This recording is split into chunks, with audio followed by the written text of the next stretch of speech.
She walked out the door. I knew this was going to happen. It should have happened a long time ago. I'd been seeing signs of it for months now.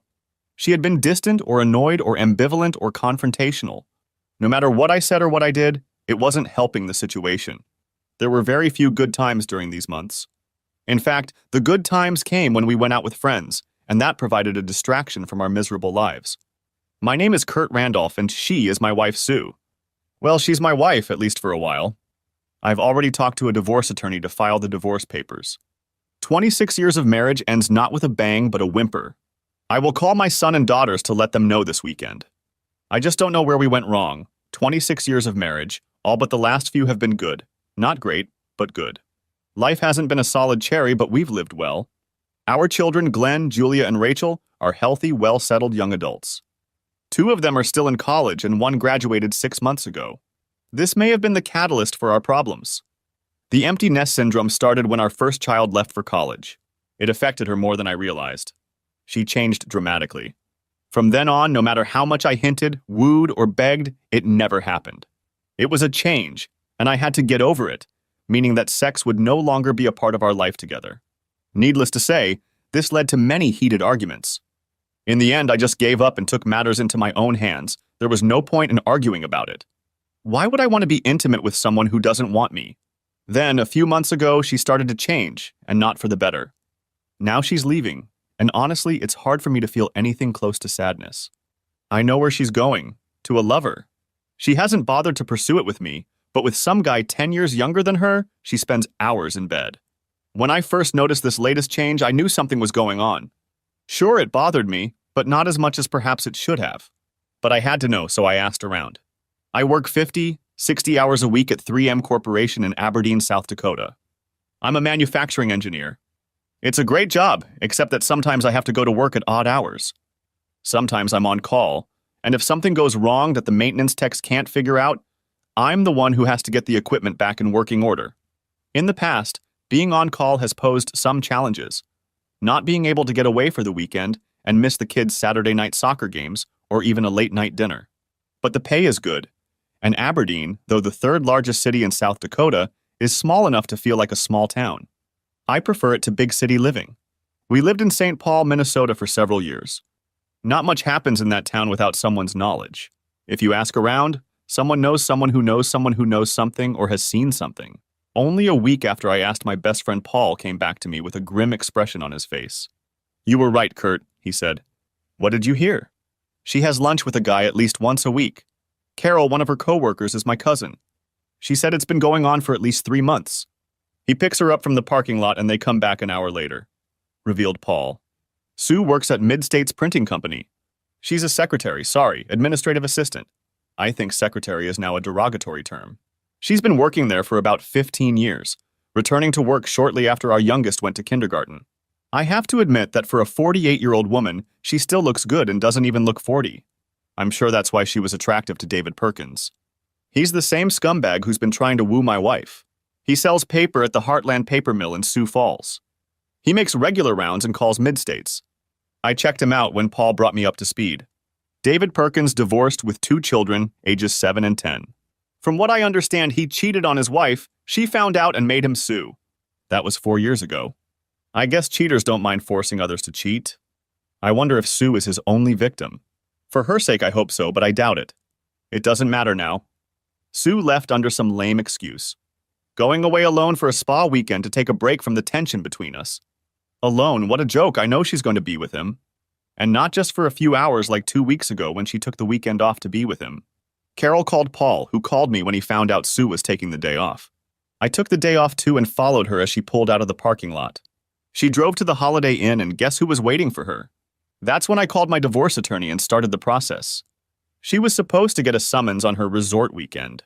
All I had to do was call when the GPS tracker in her Yukon XL stopped at her final destination. I know some will say I should have told her what was going on, but after 3 long years of no intimacy, you start to wonder if it's worth it. It's not that your love is dead, it's just that you wonder if the love is enough. You start to think that maybe you both would be happier with someone else or even alone. For her sake, I hope that's the case. I've always been a person who can be happy in almost any situation. Why go through life focusing on the negative because there are so many good things around every day. So I sit here with my phone in my hand and follow her progress as she goes to meet her destiny. Sioux? I am excited and a little anxious about going to Sioux Falls. I spend the next 2 nights with David, my friend and lover. He understands me. He listens without judging or trying to fix me or my problems. He doesn't demand anything from me, and so I take everything I give him as a gift. No pressure, no expectations, no whining or pleading like my husband Kurt would. He just doesn't get it. When a woman begins to go through the changes, she doesn't want or need sex like she did in her 20s. She needs someone who will listen and just love her for who she is. David has been that person for me for the past 3 months. We started going out to lunch together and talking. I could talk to him about anything. He listened and made me feel special, like I was more than just a mom or an administrative assistant. 2 weeks ago, he asked me if I could get away for an afternoon to do something fun. I knew what he was asking about. He'd been hinting at a relationship for the past month. He mentioned in passing how he likes to pamper a woman, to be attentive to her wants and needs. The fact that this guy 10 years younger than me was showing attention and desire made me wonder.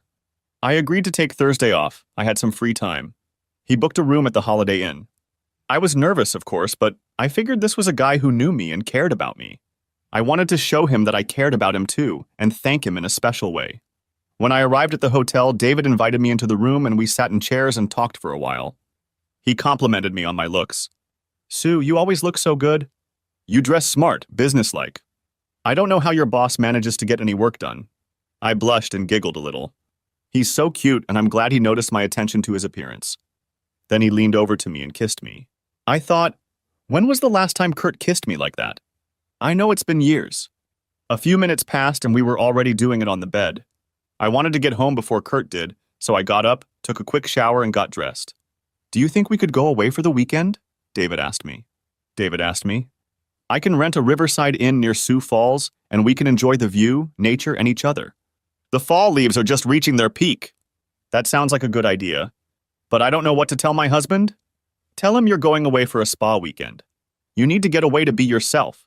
Is he really such a horrible person that he would deny you a little vacation? I don't know if he'd even notice, I said, thinking about how our relationship had deteriorated lately. Okay, I'll schedule it for 2 weeks, starting this Friday. Okay? That sounds great, David. I love spending time with you, said I. And you know I love spending time with you, he said. I left with the thought that he and I would be back together in a couple weeks. I drove straight home, getting home at the usual time, but of course Kurt wasn't there. He always works late. I felt a little guilty when I walked through the door. This was the house we shared with my husband. I walked through the living room toward the kitchen and saw a large picture of the whole family hanging over the fireplace. Then I saw our framed wedding photo standing on the mantel. I stopped and looked at both pictures. What have I done? I thought to myself. I know Kurt and I don't get along, but is that a reason to leave him? I can't do anything that will make him suspicious. I'll just do the usual. I went to the bedroom and changed into jeans and a t-shirt, putting the clothes in the laundry basket. I then went to the kitchen to get started on dinner. I decided I would make one of his favorite dishes, stuffed pork chops and mashed potatoes. Kurt? I remember that day vividly. It was the final nail in the coffin of our marriage. She stayed in the hotel room for over 3 hours.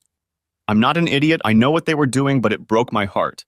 It's been over 3 years since we had any intimacy. She didn't even want to kiss me anymore because it always leads to you wanting one thing. The most I was getting was a quick kiss, and that's not even counting hugs. I drove around the neighborhood after I saw her leave the hotel. I didn't want to drive home. I didn't know what I could do with her in the emotional state I was in. At 8:30, I pulled into our garage, turned off the car, and sat there for a minute or two. She opened the door from the kitchen to the garage as I was getting out of the car. "What were you doing? Didn't you just pull in here a couple minutes ago?" she asked. Talking on the phone," said I. And the lying began. "I made dinner, but it's getting cold. You better call when you're going to be up this late," said Izaid irritably. "Sorry, a problem came up that I didn't know how to handle. I may be staying late at work a lot in the near future." It wasn't a lie. I didn't want to be around her. That was 2 weeks ago, and now she was walking out the door to go on a spa weekend. For the past 2 weeks, I had been coming home late every night, and on the weekends I was doing yard work and getting the house ready for winter. We've been like roommates, but not for long. As soon as she got to her destination, I would call Tom Andrews, the sheriff. One of the nice things about living in a small town is that you get to know a lot of people. Tom and Marcia were friends. We went to their house many times and vice versa. I talked to him a couple days ago and asked if he would serve the divorce papers on my wife. He was shocked until I brought him up to speed. I'm sorry to hear that, Kurt. You and Sue were together for a very long time. Yes, but for the last 3 years we haven't been together physically at all, I said. 3 years? Wow. I think, now that you mention it, the last few times you and I went out, there seemed to be a little tension between you two. Now she's spending time with someone else. Half of me wants to hurt her, and the other half of me just says, there's no point in wasting energy on someone who doesn't love you anymore. I'm sorry, Kurt, so when do you want her serviced? Saturday, I guess. Friday she's leaving for ASPA weekend. I'll know where she's staying by tonight. I'm going to track her Yukon GPS and see where it stops. Sue. It's over a 3-hour drive from Aberdeen to Sioux Falls, where David has a hotel booked, so I grabbed a fast food snack on the way. I arrived a little after 9 o'clock. David must have been waiting for me because he was out of the house as soon as I pulled into the driveway. The realization that he was watching me made me feel good on my soul. I thought you'd never come. I was afraid Kurt would ban you from the spa weekend. He doesn't own me, and there's no way I'd miss this event. I've been looking forward to it since we talked about it 2 weeks ago. They just opened an ice cream parlor in the dining hall. Let's socialize and then we'll pick up your stuff, suggested David. Sounds great. It was another sign that David, unlike Kurt, wanted something more from me. He didn't offer to head to the room right away.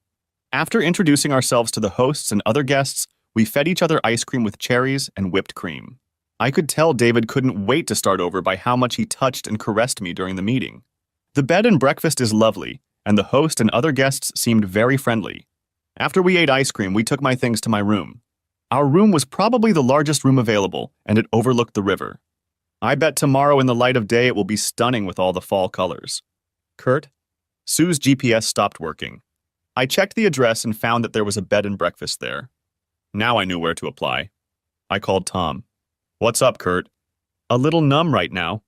I'm sure I won't be able to sleep much tonight, probably even more than she did, I said mournfully. Don't beat yourself up about it, Kurt. You're doing something about it. It's best to just forget about it as much as possible and let the process take its course. 26 years, Tom, 26 years. Yeah, that's a bitch. Are you sure you want me to file them? He asked. Are you sure you can't work it out? Tom, we haven't felt like a couple in years, and this just puts things in perspective. I'm sorry again, Kurt. Thanks. I gave Tom the address of the B&B. He said he'd serve the divorce papers late tomorrow morning after he drove there. When my lawyer drew up the papers, I stipulated that I wanted the divorce to be on the grounds of adultery. He told me that without proof, we would likely have to go to irreconcilable differences. At least in that case, the court papers will state that I tried to file on the grounds of adultery, I said. I would wait until tomorrow to call the kids. I didn't want any of them to call Mom and alert her. Those calls would be the hardest. Kurt?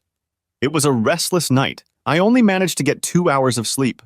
I kept thinking about Sue with this man, about what our marriage had gone wrong. When we were younger, we didn't want to go to work to be together. Reality told us that work was necessary, but our thoughts, at least mine, were always about coming home and being there for her. When the kids came along, obviously our priorities changed, but we were still a team, just a bigger one. Now she had found another person to be her teammate.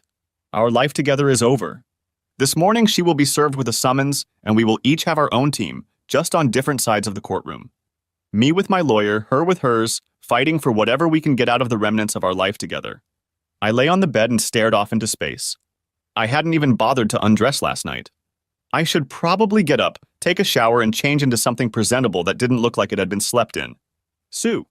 I wake up with David. I'm so relaxed. It feels like I've slept for days. I look at the clock. It's 7:45. It's time for us to get up. Breakfast buffet is from 7:30 to 9. David, we need to get up. We need to get cleaned up and go downstairs, I tell him.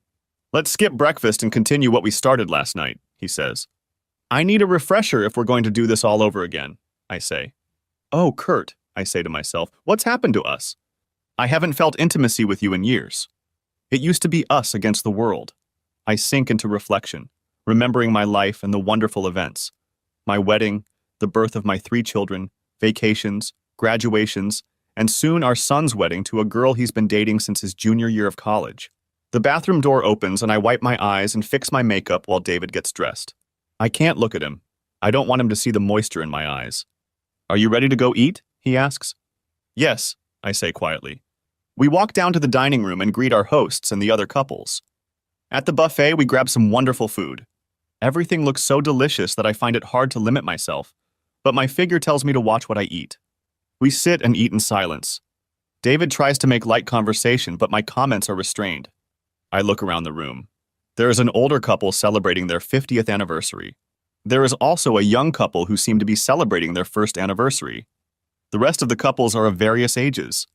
I notice that David and I are the only ones not wearing wedding rings. I took mine off when I drove here last night. I finish my food quickly and turn to David. Why don't we take a walk down to the river? I want to take in the views and enjoy the colors. Sure, and then after lunch, we'll drive through the countryside and have a late lunch somewhere along the way, he says. As we walk along the riverbank, David takes my hand. It's so beautiful here. I say out loud, not necessarily to him, but just to nature. Yes, it is, he says. But not as beautiful as you. I smile. He's been praising me and my look so much, and has been since he became a sales rep for his company in Aberdeen 6 months ago. He has made this 48-year-old woman feel young and attractive again. Let's go back to the room. I want to express my appreciation for this wonderful weekend, I tell him. He looks at me with a huge smile on his face. We get back home and get on with it. At that moment, I hear a knock on the door. I grab my robe and open the door a little to peek out. There stands a man in a uniform, a sheriff's uniform. I open the door a little wider and ask, "Can I help you?" Sue Randolph. The voice sounds familiar. It's Tom Andrews. He and his wife Marcia are good friends. I just rarely see him in uniform and cap. Tom? I say, and a thought flashes through my mind. Why would Tom be here? I think. I'm here on official business, he says. My heart races. I think of all the shows on TV where a police officer informs the next of kin of a death in the family. He's still talking when I whisper. Is Kurt okay? No, Sue. He keeps talking, but all I can think about is that Kurt is dead. Then I hear him say something about, he's broken and he can't talk to you. So he's alive, I say, and my heart skips another beat. Yeah, but he's in really bad shape. I press my hands to my mouth, trying not to choke. The door slowly opens and he looks at David lying on the bed. I blush with embarrassment and horror.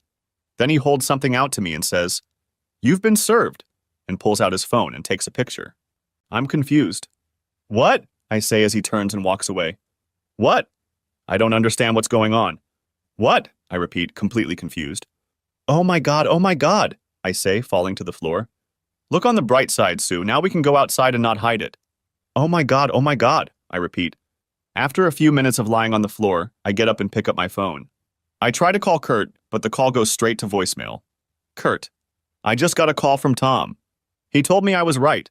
She was there with a guy, he was lying naked on the bed, and she was in a robe. Thanks, Tom, I appreciate you doing this for me, I numbly said. Are you going to be okay? He asks. I don't know, Tom. I'll call Marcia and ask her to come over to be with you, he says. I don't need her to do that, really, I just need to be alone, I say. Thanks, I'll talk to you later. I hang up the phone and turn it off. I don't want to talk to anyone. I just want to think about my marriage and my future. Sue, I need to get in touch with someone, find out what hospital he's in, I babble. He's not in a hospital, Sue, says David, confused. You heard him, he said he broke down and can't talk. I state, that's not what he said, Sue. He said his heart is broken and he can't talk to you. I'm sure physically he can talk to you. He just doesn't want to. What, that's what he said? Yes, Sue, you will soon be a free woman. I started thinking about my marriage and the future. It looks bleak. I hurriedly get dressed. What are you doing? Asks David. I have to go. I have to talk to him. Didn't you tell me you were more like neighbors than husband and wife? What's the difference? He asks. I just have to talk to him, I say sternly. What about the room? I have it for the weekend. He objects. Well, enjoy it, I say, grabbing my bag and heading out the door. Sue, he doesn't want to talk to you, he says. Well, I guess I'll just talk myself then and hopefully he'll listen, I say as I close the door. Thoughts race through my head as I head to my Yukon, the SUV that Kurt bought for me. What am I going to say? I ask myself as I get in the Yukon and drive out of the parking lot. My phone rings and I look at the caller ID, hoping it's Kurt, but it's David. Really? You left? Yeah, I'm gone. What about our weekend? How about giving each other the pleasure you haven't known in years? I guess you'll have to pleasure yourself, I said, and hung up. Men, I thought, all they want to do is entertain women. I had already been on the phone for half an hour and had called Kurt's voicemail 5 times when the phone rang. Kurt, I'm on my way home right now. Can we talk about this? Bitch! I hear, and immediately my phone goes dead. I look at my phone. It wasn't Kurt, it was David. At this point, I didn't care if he thought I was a bitch. Another half hour and 5 more calls go by when I see lights behind me. Oh shit, I say, looking down and seeing that I'm going 97 miles per hour. I wonder what the fine would be for going 17 miles over the speed limit. When I pull over, the cop takes his time walking up to my car door. He must be checking my license plates. I'm usually a good driver. I haven't had a ticket in over 15 years. Maybe he'll get off with a warning. As he approaches the driver's door, I roll down my window. I already have my license and registration ready to give to him. What's the rush? He asks. I need to get home to my husband. There's been a misunderstanding and he's not returning my calls. He looks at me questioningly. Why isn't he returning your calls? He says, looking at my license. He has a grudge against me, I say. As he stands there, I see him looking in my truck at a manila envelope on the passenger seat. He points to the envelope. It looks like this is much more serious than just a misunderstanding. I start crying. Where are you coming from? From Sioux Falls, I say, snorting. That's a long way from Aberdeen. What were you doing in Sioux Falls? From the tone of his voice, he guesses why I was there. Nonsense, I say softly. He gives me back my license and registration and a speeding ticket for 17. Don't speed, he says. He walks back to his patrol car. Damn men, all they want to do is entertain me. I pull out onto the road, slowly accelerate to 79 miles per hour, and put on cruise control. I watch him chase me for about 5 miles. My blood pressure rises with each mile. Over the next hour, I try to call Kurt dozens of times. Damn it, Kurt, turn your phone on! I yell in desperation. Kurt. It had been about an hour and a half since Tom had called me. I was sitting in my lounge chair and decided it was time to call the kids. How do I break the news to them? I say out loud. Turning on my phone, I see that I have several voicemails from Sue. I don't want to hear what she has to say. I call Glenn, my oldest, first. Hi, Dad, he says, answering the phone. Hey, Glenn, how's the new job going? Great, Dad. I can't believe they're paying me to design buildings. I love it. I hope you love your job until you retire. So what are you calling me for? He asks. Well, son, I have some news I want to share with you. Are you okay, Dad?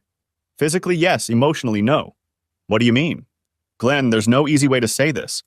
I'm divorcing your mother. There's stunned silence on the other end of the line. After about a minute, he says quietly, What did she do? I realize from his tone that he's already guessed. She decided that doing something with someone else was more important than doing it with me. Really? What the hell? How long has this been going on? He asks. I'm not sure, but I think a few months, I say. Man, I'm sorry to have to hear that from my dad. Yeah, I'm sorry to have to tell you. So what are you going to do? He asks. I sued her this morning. I'm divorcing her. You don't think you can work it out? He asks.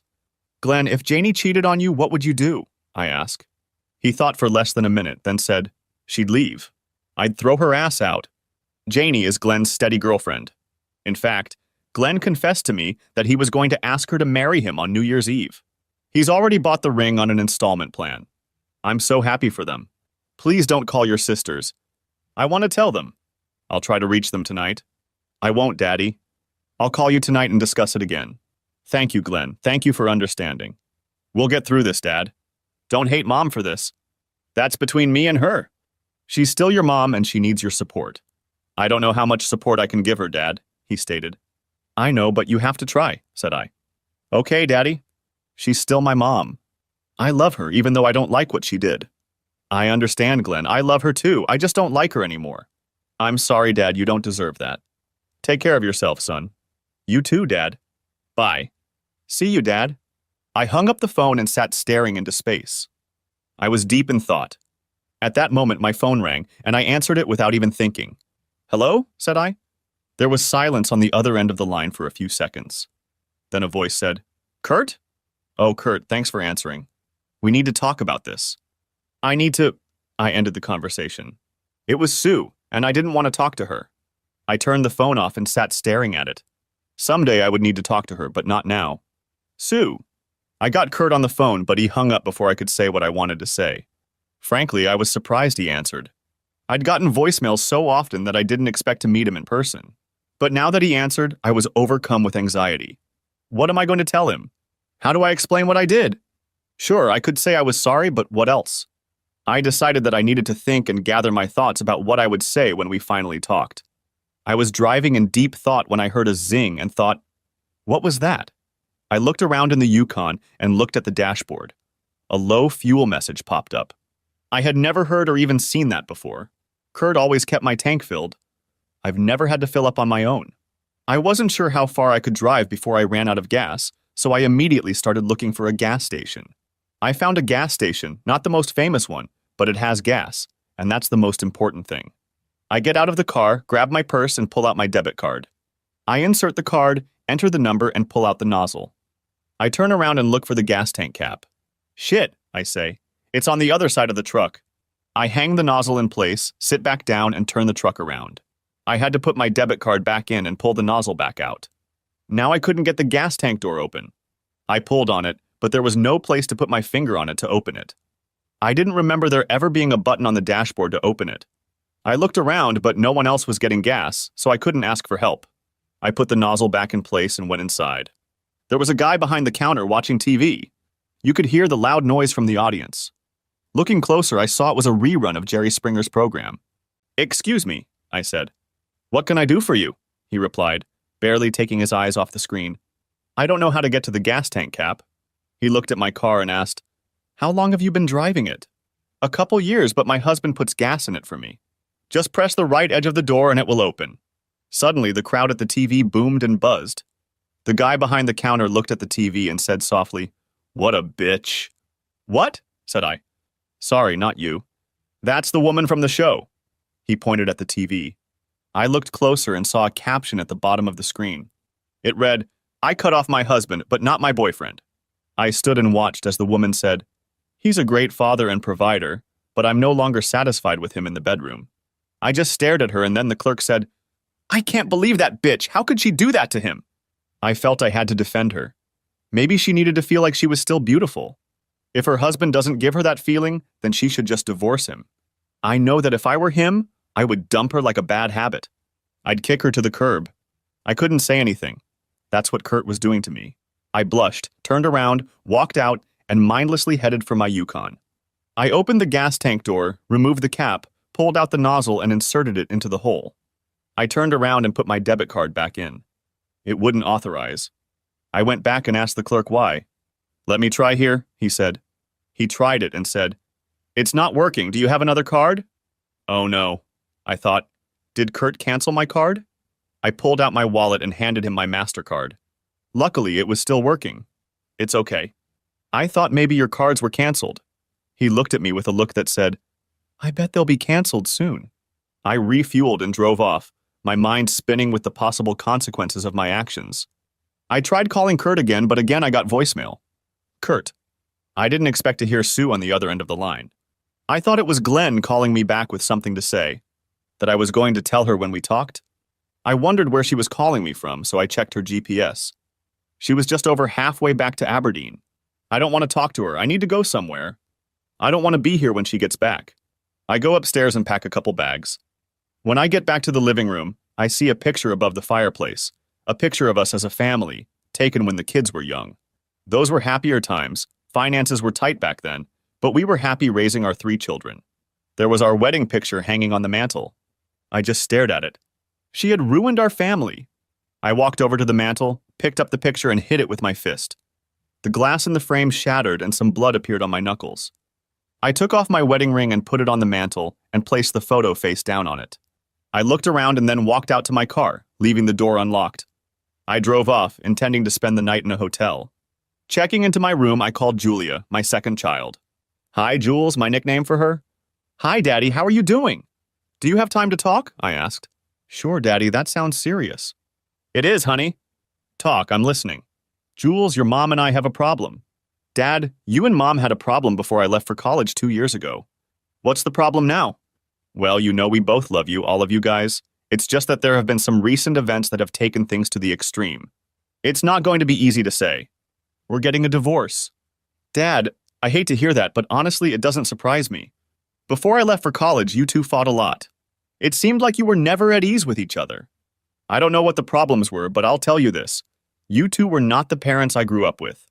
That was my Jules. She was always perceptive. She knew almost immediately that Glenn or Rachel was worried or upset about something, even before Sue and I noticed anything. Well, kids, it had nothing to do with you. It was something between me and your mom. Have you tried seeing a counselor? That might help? I guess it's not that important now, honey, I said. I'd like you to try with your dad. I'd hate to see you alone. I'll think about it, said I not very convincingly. Really, Dad, think about it. Talk to someone before you decide to drop everything. I'll think about it, said I with more conviction in my voice. I've already talked to Glenn and told him, and I'll call Rachel a little later. Don't worry, Jules, I'll keep you posted on the progress. Thanks, Dad, she said with a hitch in her voice. I could tell she was about to cry. I'll let you go. I love you, remember that. We both love you. Now I was the only one who was going to cry. I love you too, Daddy. I hung up and turned the phone off, unable to speak. I gasped and started to cry. Why is she doing this to us? I said out loud. I sat on the bed in the hotel room and cried for about 10 minutes. I cried for 26 years gone to nothing. Sue. I pulled into the driveway and noticed that Kurt's car wasn't there. I guess, in fact, I knew it wouldn't be there. I got out of the car and walked to the front door. I didn't need the key. When I grabbed the handle, it opened immediately. That was unusual. Kurt must still be here. Maybe his car is in the garage. I walk in and cautiously call his name. There is no answer. He must be here. He never leaves the door unlocked. I make my way inside, but the house seems too empty. I look around and don't notice anything has changed. I look at the fireplace and see the family photo still hanging there, reminding me of better times. Then I notice our wedding picture. It's lying face down on the mantel. I walk over and pick it up.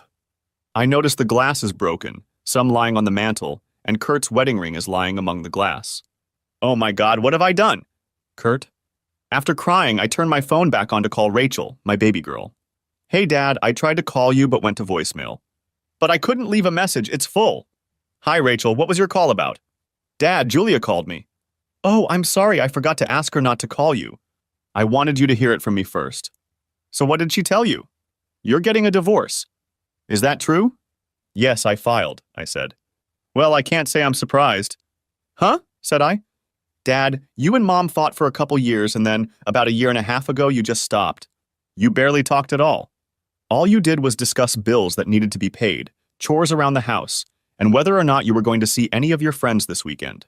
It took me a few seconds to realize this. My youngest daughter had already determined years ago that we were no longer acting like a married couple. It came as no surprise to her that we were divorcing. She didn't even ask why or why now. Wow, I guess I didn't even realize it, I told her. Dad, we all know you both love us. I just don't know if you love each other. If you do, you don't show it. Daddy, you have to do what will make you happy. I wouldn't want you to live in a loveless marriage for the rest of your life just because you're supposed to, or because of us kids. We're adults now. Rachel, you always told it like it is. Thank you. You made this decision so much easier. I love you. I love you too, Dad. I'll support you no matter what happens. I'll always be there for you. You're my daddy, I gasped. I have to go, I said. I'll call you tomorrow. I hung up and turned the phone off. Now I really didn't feel like talking to anyone. Sue. My phone rang and I looked at it and saw that it was Julia calling me. How am I going to talk to her? What am I going to say? After the third ring, I answered. Hi, Julia, how are you doing? How are you doing? Is that a better question? Fine, why? I asked, hoping Kurt wasn't talking to our kids. My dad called me, she said. And what did he have to say? I asked, still not realizing she knew. I hoped she didn't know anything. He said you're getting a divorce. I sighed. We're not getting a divorce. It's just a misunderstanding. Well, it sounded more serious when I talked to him. We'll get through this, I told her, trying to convince myself as well. Rachel said he already applied, she told me. Yes, I was served this morning, I said solemnly. I know that before I left for college, there was a lot of tension between you two and you fought a lot. Rachel said that after I left for college, you stopped fighting and hardly ever spoke. Did it really last that long? After years of fighting and tiptoeing around each other, it was nice not to fight anymore. We just went about our business, taking care of what needed to be done. I think you and Dad should go to counseling. It might help your relationship, she said. That sounds like a good plan. I'll discuss it with him if I ever get a chance to talk to him, I said. What do you mean? I keep trying to call him and he doesn't answer. I'm home now and he's not here. Do you know where he went? Did he say when you talked to him? No, Mom, I thought he was home with you. No, he's gone. And if I know your father, he's gone somewhere I can't find him. I thought where he might be, a hotel or a friend's house. I should check to see if he took a change of clothes. I walked over to our room. There were doors and drawers open. Julia, I need to try and find your father. I'll call you if I find him. If you hear from him, please tell him to call me. Sure, Mom. I'll call you tomorrow if I don't hear from him sooner. Thank you, Julia. I love you. I know, Mom. I love you too. Kurt? I wasn't really hungry, but I hadn't eaten all day, so I ordered pizza delivery. I thought about what Rachel had said. We hadn't been much like each other for the last 3 years. Menopause be damned. Why couldn't she have gotten hormone replacement therapy? It would have alleviated a lot of these problems. That's when it all started. Her doctor told her it would help her through menopause, but she didn't want to take any medication. Even after Rachel was born, I had to wear rubber bands because she didn't want to get pregnant and also didn't want to take birth control. While we were trying to have kids, I enjoyed the feeling of not having rubbers, so I decided to have a vasectomy instead of wearing rubbers. When the pizza arrived, I sat on the bed, watched TV, and ate pizza. I can tell you that there is not much worth watching on a Saturday night. My brain wasn't engrossed in it. It was just background noise. Sue. I turned on the TV but found nothing to distract me from my worries. My thoughts were spinning and the TV became just background noise. As I saw the empty closet and drawers, I felt everything start to fall into place. Strange, you'd think serving divorce papers would do that. Having an actual physical sign that my husband had left me meant that I wouldn't be able to just talk myself out of it. My marriage may indeed have come to an end. Tonight I won't be dealing with empty drawers in a closet, but sleeping in one of the kids' rooms. Oh God, I should call Glenn and Rachel, try to get them on my side.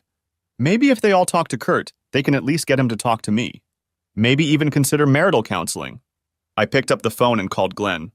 It rang 4 times, then someone answered. I heard, Glenn, it's your mom. You need to talk to her. It was Janie, Glenn's steady girlfriend who would soon be his wife. He confided in Kurt and me that he was going to propose to her on New Year's Eve.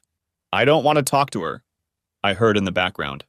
Glenn, get that phone, you need to talk to her, she said. Then to me, he'll be right there, Mom. I guess that answers one of my questions. Kurt must have told him why he was divorcing me. Mom, he said unemotionally. Oh, Glenn, you have to help me get your father to talk to me. I don't even want to talk to you. Why would Dad want to do that? He said. Oh my God, this could ruin my relationship with my son and also with my husband, thought I to myself. Glenn, I don't know what your father told you, but I know we can work things out if he would just talk to me. I don't think so, Mom. Anyway, I don't know where he is, and if you can't reach him, I'm sure his phone is off. Well, if you hear from him, please ask him to call me. Okay, Mom, but I'm not going to ask him. Thanks, Glenn, I love you. He hung up without even saying goodbye. Next, I called Rachel. Hi, honey, how are you doing? I said when she answered, trying to keep the conversation light. I'm doing fine, Mom. How are you? She was trying to keep the conversation light, too. I wondered why. Have you heard anything about your dad? I asked. Yes, he called me today. To be honest, Mom, I expected him to call me a year ago, shortly after I left for college. What makes you think that? Mom, you and Dad hardly communicated at all during my last year there. I never once saw you two touch each other, let alone kiss. I think you both need to find someone you'll be happy with. Rachel, my youngest, has always been a pragmatist. I even feel bad for the guy she'll end up with. She'll definitely tell it like it is, and if he doesn't like it, she won't care. However, maybe she'll find someone to put her in her place. If you could ask him to talk to me, I'd really appreciate it. I think he'd listen to you. She's his girl, of course he'll listen to her. Okay, Mom, I hope he calls you. Me too, Rachel, me too, I said as we finished talking. My son was pissed at me, and my youngest daughter didn't seem to care if we divorced or not. Wow, I really screwed up. I stayed up until almost midnight, but neither my kids nor my husband called. I decided to go to bed alone. I stayed in Julia's room, which made me feel a little better since she at least wanted us to go to counseling. Kurt. I was beaten up. Truth be told, I hadn't gotten much sleep in the last 2 weeks and I was pretty depressed. The adrenaline from the day was gone. I went to bed and slept the sleep of the dead until 11 o'clock Sunday morning. I showered and didn't shave. When I sat down to eat my warmed-up pizza, I decided to call my kids and let them know I was still alive. They were all happy to hear from me and also told me that Sue had called and asked me to call her. I decided that today was the day. We'll talk, and unless hell freezes over, I'll proceed with the divorce. I dialed a number I knew well, and she picked up on the first ring. Oh, Kurt, thanks for calling. I want to apologize first. The kids asked me to call you. What do you need? I said unemotionally. I want to talk. Can we do that? We're talking right now, so talk. No, I mean face to face. Why don't you come home and we can sit down and talk about it together? I thought for a second, then said, Sure, I need to pick up a few things I left behind. That should have let her know how I felt about it. Can you come over at 2 o'clock? She said, ignoring my last comment. Sure, and your lover will be gone by then? That should have pushed the knife up a little more. Oh, Kurt, I'm sorry, but there's no one else. I'll see you at 2 o'clock. Then I hung up the phone. I wondered if anyone was there now or had been before. Maybe I would do a little recon and see for myself. I got in my car and drove past the house. There were no cars in the driveway, but maybe he parked in the garage. I parked on a neighboring street and watched him for about half an hour. No one came or went. Well, looks like she wasn't lying. I should probably shave before I go back, I said to myself. I went back to the hotel, shaved, dressed in a nice business suit, and even put on some aftershave cream. Let her see what she threw out. Sue. Finally, he called me.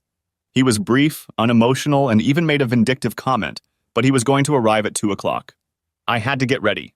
First, I would make a nice dinner so we could talk over a meal, and then I would go dress nicely so he could see what he was throwing away. Confrontation. I park on the street, I set the tone from the start. I don't even want to park in my own driveway. That's what it says. Why is he parking on the street? The driveway is clear. He could even park in the garage, I thought to myself. As he walked down the driveway, I noticed he was dressed pretty well for an off day. Usually on the weekends, he goes around in a t-shirt and jeans. I have to greet him at the door and thank him for coming. The door opens and Sue stands there with a concerned, questioning smile on her face. She looks quite decently dressed. Is this for me or does she have a date tonight? I ask myself. Opening the door, I smile at Kurt, but realize the smile probably looks strained. I was happy to see him, but worried about what was going to happen. Why did you park on the street? Oh, and thanks for coming over, I said nervously. You're welcome, and I wasn't sure if there was anyone parked in the garage who might need to get out.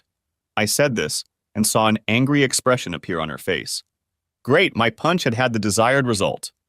This was not a pleasant encounter. Kurt had pissed me off with that comment, but I wasn't going to respond. I wanted this meeting to be pleasant so we could discuss our future together. If I had to put up with my husband's childish behavior, I would.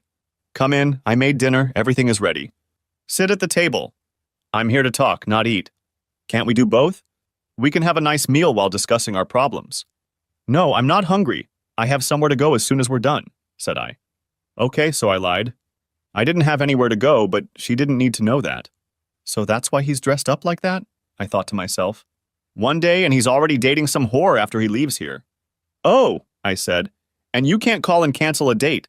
Who is this guy anyway? I regretted saying it right after I uttered it. I don't have a date. I don't go on dates when I'm married, unlike someone I know, I told her. That pissed me off. Oh shit, I thought to myself. I just blew this meeting. How could I say that to him? I'm sorry, Kurt, my emotions took over. Did they take over you Friday night and Saturday too? I asked her. Oh my God, I'm so sorry, Kurt, please forgive me. I don't think that will ever happen, Sue. When I said that, I saw her shoulders slump. She probably thinks she's defeated now, but I'm just getting started. Well, you asked me to come here to talk. Let's talk.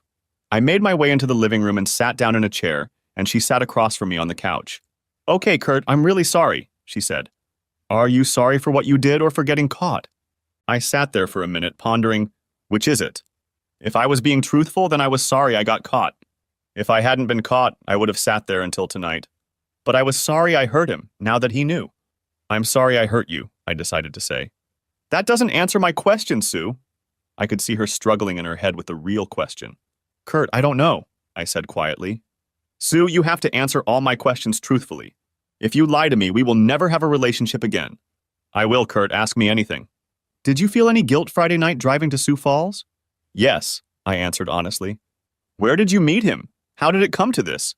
He's a salesman who comes into our company once a week. He's always been really nice to me. So how did you go from meeting him for a couple minutes once a week to having fun with him for the weekend? I shuddered. That's all it was, entertainment. I like David, but in the long run it wouldn't lead to anything.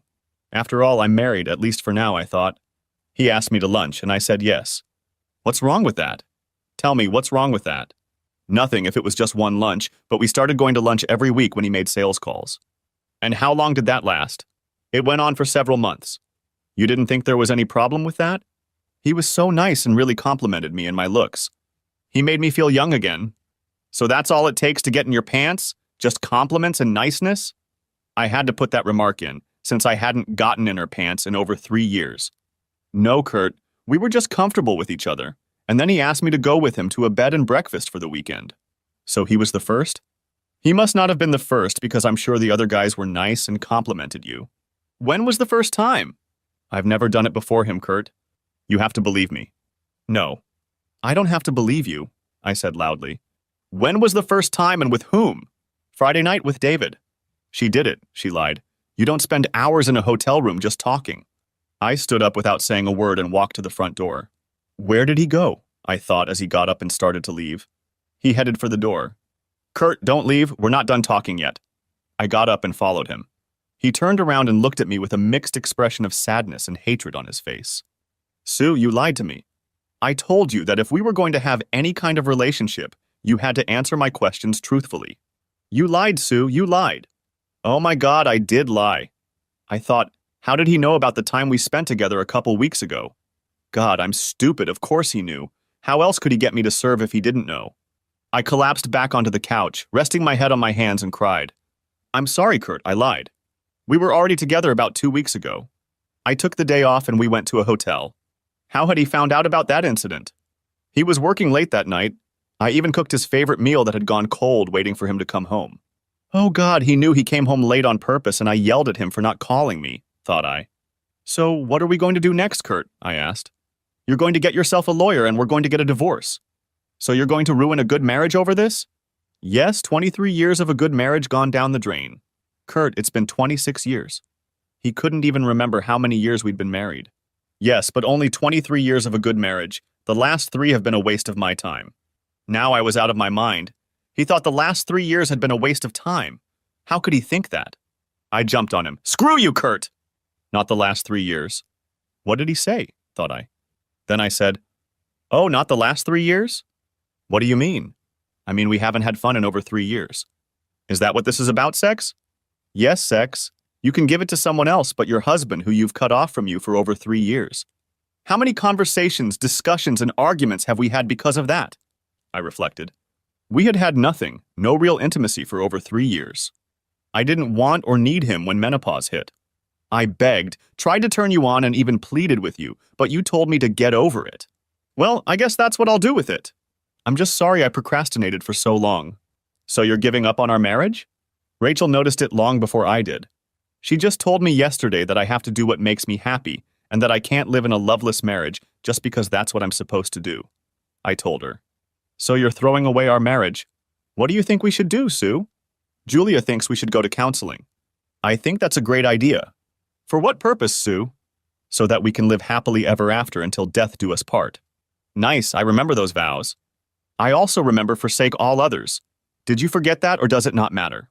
As far as I'm concerned, once you've broken your vows, all the others don't mean a damn thing. But I still love you, Kurt.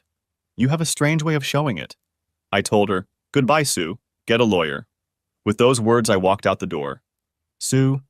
He walked out the door. All my plans for a nice dinner and conversation went to waste. I had hoped that I could explain myself, that he would understand my side, that I needed to feel attractive and desirable to someone 10 years younger than me. Now I am an old woman, unable to have children, slowly trudging to the end of the road. I sat there crying for I don't know how long, probably at least an hour. When the phone rang, it brought me out of my daze. I looked at the phone. It was Julia. Mom, are you okay? Did you get through to Dad? I asked him to call you. Did he call? Yes, Julia, he called. I asked him to come over. He came over. We had a fight. Then he left. Oh, Mom, I'm so sorry. Did he even tell you why he was filing for divorce? I already knew why, Julia. He just said it straight out. So why? I had to face facts. Sooner or later, everyone would find out, and there was no reason to try to hide it. I cheated on him, I said in a quiet voice. What? I was stupid, and he found out. He even made me serve when I was with a guy. I'm so ashamed. I never wanted that to happen. Why was I an idiot? Soon I'll be an almost 50-year-old divorced idiot. I started crying again. I couldn't believe I had any tears left. Oh, Mom, how could you? I knew you and Daddy didn't get along, but how could you? I'm sorry, Julia. I know we fought a lot, but I still love him. And now he's gone. Maybe he just needs time. Maybe you can work it out with the help of a counselor. I'd like to think so, but I don't hold out much hope. Your dad is a proud, stubborn man. He'll never forgive me. So because of his male ego and pride, he's willing to throw away your marriage. I've asked him that too, but honestly, it hasn't been that kind of marriage for the past few years, and it's all my fault. I started crying harder and dropped the phone. Mom! Mom! Mommy! Screamed Julia. I picked up the phone. I'm sorry, honey, I dropped the phone. Mom, I'm going home. Maybe I can get Daddy and we can talk things over. Honey, I think this is a waste of time. I don't care, I'm going home. I'll see you in a few hours. My daughter was about to come home from college to try to talk her father into getting his cheating wife back. What had I done? My selfish need to be wanted by some other guy caused my life to fall apart, and my family is paying the price. Kurt. I just talked to Julia. She's coming home from college to try to save this marriage. It can't be saved anymore. 3 years of putting up with Sue's crap is what turned me away from our marriage. And the fact that she gave the other guy what she denied me all this time was definitely the match that lit the fuse to the destruction of this marriage. I don't usually drink, but here I felt like hitting the nearest bar. I turned off my phone and walked out the door of my hotel room. Let them try to find me. Sue. Julia arrived and tried to call Kurt, but the call went straight to voicemail. His cell phone was off. It was getting late and I decided I just wanted to go to bed. Tomorrow I'm going to go to work sick. Then I'll try to meet up with Kurt. Kurt. I spent a couple hours sipping beer. I wasn't drunk, but I wasn't in pain either. I set the alarm on my phone for 6 o'clock and then listened to my messages. There were a couple from my wife, the usual apology nonsense. Then there were 2 from Julia asking if we could meet tomorrow after I got home from work. I wasn't going to work. I had things to do. I had to meet with a lawyer and take care of some banking issues. For now, I was going to sleep it off and hope I didn't have a hangover in the morning. Sue. I didn't get much sleep. I did fall asleep, though, as I was exhausted from the events of the weekend. I woke up to the smell of bacon. Kurt always made breakfast on the weekends. Was this all a dream or more like a nightmare? Was it really Saturday morning and I was still happily married? Then Julia called from downstairs and I realized the nightmare was real. I got up, called work, and asked for a medical leave of absence. There was no way I could go to work today. I had things I had to do. Together with Julia, I had to plan how to get Kurt back. I also needed to get the other 2 kids on my side, as well as Janie. Kurt liked her and thought she would be a good fit for Glenn. Breakfast was good. I hardly ate anything yesterday. The food I made for Kurt went to the refrigerator as leftovers. I think Julia and I will split them between us. I called Rachel and Glenn and left messages for them to call me. Rachel was undoubtedly in class and Glenn was at work. I called Janie. She worked in retail, so she had Mondays off. Hi, Janie. This is Glenn's mom. Do you have time to talk? Sure, Mom. She had been calling me that for a year now. It made me feel good to know that she liked me and felt comfortable enough to address me that way. How's Glenn? He's pissed. Doesn't even want to talk about it. Janie, could you ask him to call me? I need to talk to him about his father. What's going on, Mom? I did something that upset his father, and now he wants to ruin our marriage. Oh, no. I can't believe it. You've been married for over 25 years. I can't believe you can't work it out no matter what. Love conquers all. I think we can if Kurt gives us a chance. That's why I'm calling. Could you call Kurt and just talk to him? Tell him how much you'd hate it if we got divorced? Sure, Mom, anything for you. I want to give you grandchildren someday, and I'd like you to still be together. Thanks, Janie, I'd like that too. Kurt. I woke up and called into work, then took a shower and got dressed. I felt pretty good. I had a slight headache, but I could deal with that. The first thing I decided to do was eat breakfast and then call my lawyer to make an appointment. When I got through to him, he said he had time later in the morning. Before that, I could go to the bank. After that, I would need to look for an apartment. I went to the bank, opened a separate account, paid off my credit card, and split our funds, putting half into my account. After leaving the bank, I turned on my phone to get a list of apartment complexes. As soon as I turned it on, voicemails and messages popped up on the screen. Julia was calling and texting me. She wanted us to meet. It made me a little angry that Sue had made her drop out of college and come home to help her cope. I called her. Hey, Jules, you shouldn't have slacked off on your studies. I came home to see if I could save your marriage. This is my mom and I's business. You don't need to get involved. Dad, this is our family, and I'm trying to save it. I considered her words and replied, We'll still be a family even when your mom and I aren't together anymore. That won't change. Daddy, can we sit down and talk? I'd like to hear your point of view. I've already heard Mom's. Okay, let's have lunch. How about Applebee's at 12:30 p.m.? I should be done meeting with the lawyer by then, I thought. Sure, Dad, I'll see you there. Just you, Jules, not your mother. I figured Sue would come too if I didn't forbid it. Okay, Dad, she said somewhat disappointed. After meeting with the lawyer, I perked up.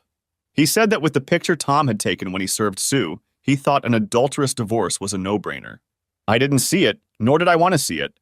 If it would help me get a 70-30th split in the divorce, I didn't care what it depicted. I asked the attorney some procedural questions and he said, right now it's up to Sue and her attorney and how much they fight back. Then the judge will make a decision. At 12:30 p.m., I met Julia for lunch. We sat down at the table and ordered. Then she asked, Daddy, do you love her? I sat pensive. I had been thinking about this all weekend. I don't think I do. I still have feelings, but I've been thinking about it for a long time and kept coming to the conclusion that I don't know. So many things have happened between us that have distanced us from each other. Of course, she is still dear to me as the woman I lived with for years and have children with, but I think the love is gone. I could see the look of hope and despair change on her face as I spoke. Jules, I still love you and your brother and sister, and that will never change. I just don't see us going back after this. She sat in silence. Jules, you're all grown up and in college now. Soon you'll be married and have a family of your own. We'll still be your parents. We'll just be living under two different roofs. I thought you two were going to live forever. Jules, you've been in several relationships. What do you think are the aspects of a good relationship, a good marriage? She took a deep breath, thought for a minute, and replied, First and foremost, love. I just told you I don't think I love her anymore. What else? Respect. Do you think I respect your mom now, and do you think she respects me knowing she did what she did? I don't know. What else? I asked. Commitment, she said. What do you mean? Asked I. Sticking to it when times get tough? Times have been hard for over 3 years, Julia. You know that. How long do I have to put up with it? I don't know. Okay, what else? Patience and forgiveness. I've been patient with her, but I don't think I can forgive her for what she did. It was just one time, Dad. No, it wasn't one time. It may have only been one guy, I don't know that for sure, but it was at least one time plus weekends together. She said it was one time. You need to talk to your mom about this. What I say won't change your mind. What else do you think makes a marriage good? Honesty. Do you think your mom has been honest with me? No, so I guess another aspect is trust. I'm sure you won't trust her anymore. No, I don't think I can. What else? I asked. Good communication. Jules, before you left for college, what do you remember about our communication? You were either fighting or barely talking at all. Is there anything else that makes up a good marriage?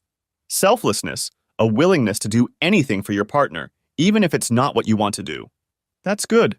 You left out one aspect. What do you think it is?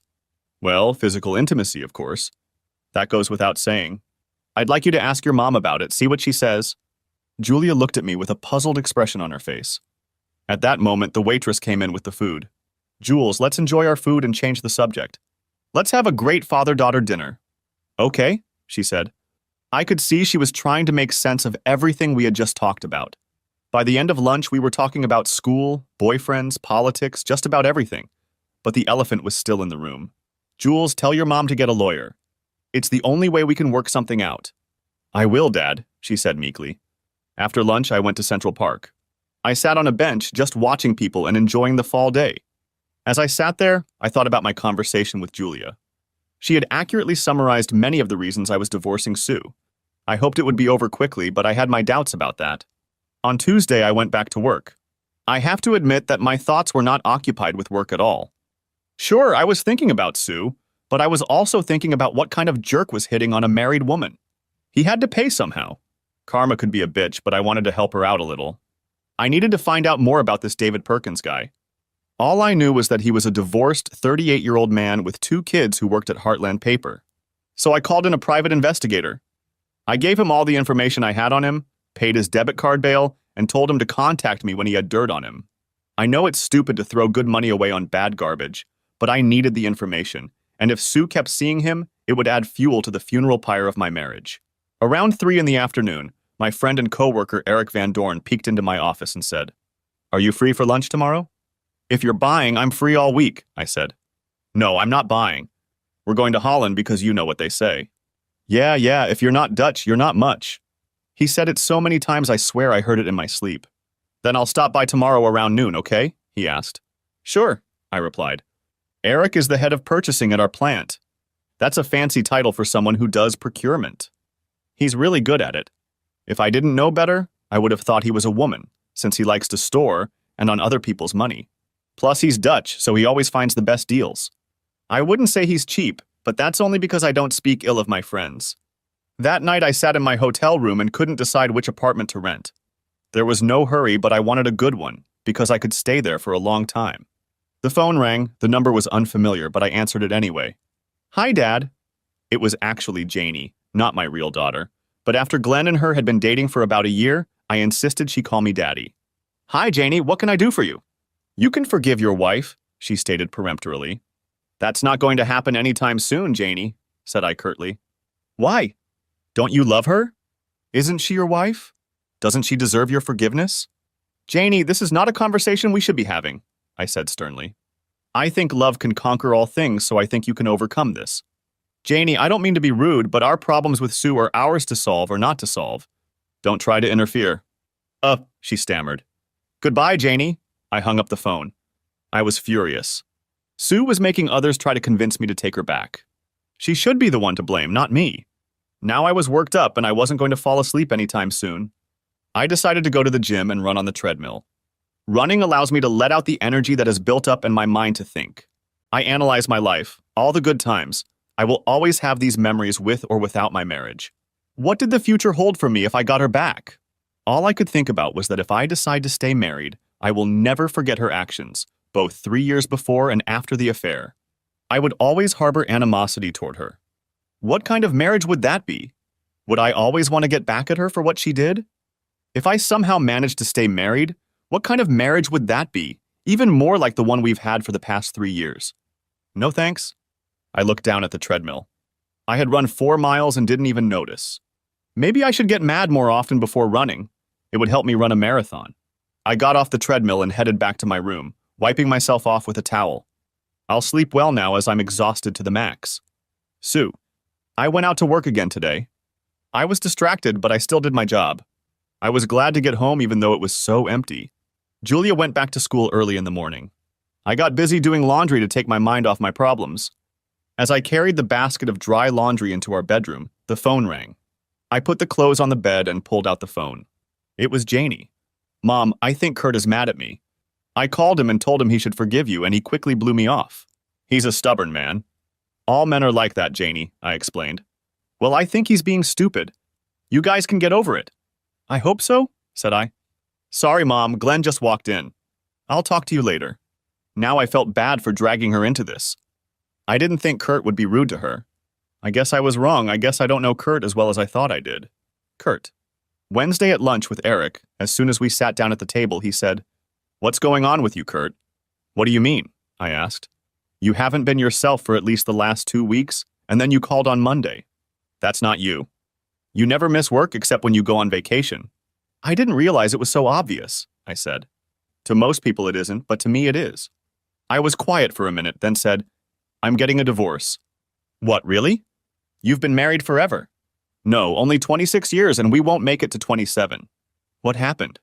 "It started a long time ago, but the interesting thing is that she's having an affair." The restaurant seemed to go silent when I said that. Then Eric said, "Damn, I feel sorry for Kurt." "Yeah, me too." "Do you think it'll work out?" "No way, I'm pissed at her for what she's done to me over the last 3 years. I'll never get over it." 3 years? She had an affair for 3 years? No, but 3 years ago she cut me off from herself. No romance, no teasing, not even pleading made a difference. She told me to get over it. Well, now I'm dealing with it. Wow, what a bitch. Yeah, life is a bitch, but I intend to change that, pronounced I. So who is this guy? His name is David Perkins. He's a salesman for Heartland Paper out of Sioux Falls. He supplies mid-states with paper, so he makes the rounds every week. She's been having lunch with him for at least 3 months now. What an ass, I'm sure he knew she was married, he said. Yeah, why don't we change the subject? I want to have a nice lunch, and this is upsetting my stomach. Sure. The rest of lunch went fine, and we didn't talk about my problems at all. Sue. Another day at work, business as usual. My boss pulled me into his office. Sue, what's going on? You don't seem like yourself. Problems at home, I'd rather not get into them, said I. Well, don't let it affect your work. If you need to take time off to sort things out, let me know. No, I'll be fine. I'm sorry, I'll focus on my work, said I. Okay, thanks. I need Sue, who I'm used to relying on. You have her, said I. The rest of the day I focused on work. It really helped me forget about my problems for at least a little while. After work, I went home again to an empty house. Thursday at work, I looked at my watch. David stopped around 11:30 on Thursday. What am I going to tell him? What would he say to me? When he walked in, I flinched. He looked at me without any emotion on his face. He walked in and talked to my boss. It was normal. He was discussing the week's order and future needs. When he walked out and closed the door, he looked at me and said, "I can't believe you just left like that." Shh, not so loud. Why don't you want anyone to know? Have you made up with your husband? Let's not talk about it here. Meet me at lunch and we'll talk about it, I said quietly. I didn't want my boss or anyone else to get any ideas. I would meet him at lunch and tell him that this whole thing was a mistake, that we shouldn't have done it. Okay, I'll see you at our usual place. I take it you're driving yourself. Yeah, I'll be there. At noon, I got out and drove to Minerva's. He was sitting there in a booth. When I approached, he smiled and said, "Have a seat." I sat down and said, "David, I'm sorry about last weekend. It was a mistake. I shouldn't have said yes." "So you didn't enjoy it?" "You didn't enjoy it?" "Yes, it was enjoyable," I said, remembering how much time and attention he gave me. "So what are your regrets?" "It was a mistake. I'm a married woman and it could cost me my marriage." "You said yourself you were more like roommates. It doesn't sound like it cost you much." "Well, I have to try to make up for that. So I got dumped halfway through a weekend I paid over $400 for, and you're apologizing." I looked at him. I hadn't seen that side of him yet. What did he want me to pay him back for the room? "Don't look at me like that," he said. "You know exactly why we were going there. I expected to spend the whole weekend doing this with you. And I thought you wanted to spend time with me, not just," I said, getting up and getting ready to leave. "Stupid bitch," he shouted. "I hope he divorces you." I turned and glared at him and then walked away. "Men only want one thing," I said, walking towards the Yukon. I went back to work and picked myself up and finished the day, trying to focus on work. "Kurt, I got a call from a private investigator. He said my wife met the creep for lunch, but it didn't last long. They had an argument and she left. It won't change anything in the long run, but it made me feel better. Maybe she really regretted her decision. Sue." That night, I finally got a call back from Rachel. "Hi, Mom, did you call?" "Yes, why did you wait so long to call me back?" "Julia called me and told me why Dad is divorcing you." "How could you?" "I know you were unhappy, but why didn't you just ask for a divorce?" "I wasn't unhappy. I don't want a divorce." "That's a strange way to try to save your marriage." "I don't blame Dad." "I hope it was worth it." "Oh God, Rachel, you have to help me deal with this." "I know he'll listen to you." "No, Mom, you're on your own." I was alone, sitting in an empty house, trying to figure out how to fix my mistake. Every day it looked more hopeless. Kurt.